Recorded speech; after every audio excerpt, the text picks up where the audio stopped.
ফাঁচি দি দিব লাগে। যে গৌৰৱ গগৈ ভাৰত চৰকাৰক নজনোৱাকৈ আমাৰ শত্ৰু ৰাষ্ট্ৰ পাকিস্তানত যদি মনে মনে গৈছে তেতিয়াহ'লে গৌৰৱ গগৈ গ্ৰেপ্তাৰ কৰি দিব লাগে আৰু ফাঁচি দি দিব লাগে।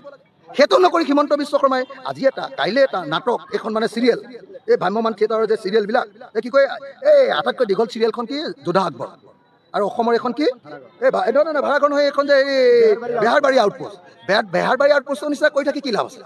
যদি সঁচাকৈ গৌৰৱ গগৈয়ে 2 নম্বৰী কৰি গৈছে তেতিয়াহ'লে তেওঁক গ্ৰেপ্তাৰ কৰক, আৰু যদি গৌৰৱ গগৈ সঁচাকৈ তাতে পাকিস্তানক ভাৰতৰ কিবা গোপন তথ্য দিছে তেওঁক গ্ৰেপ্তাৰ কৰক, তেওঁক ফাঁচি দিয়ক। কিন্তু সেইটোকে নকৰি যদি পাছপৰ্ট লৈ গৈছে, যদি ভিছা লৈ গৈছে, যদি ভাৰত চৰকাৰ পাছপৰ্ট লৈ যোৱা মানে ভাৰত চৰকাৰৰ অনুমতি লৈ যোৱা, বুজিছেনে নাই?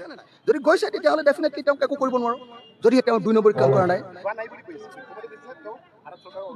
সেইটো মোক কৈ থাকিলে কি হ'ব? আপোনালোকৰ নিউজ লাইভক কৈ থাকিলে কি হ'ব?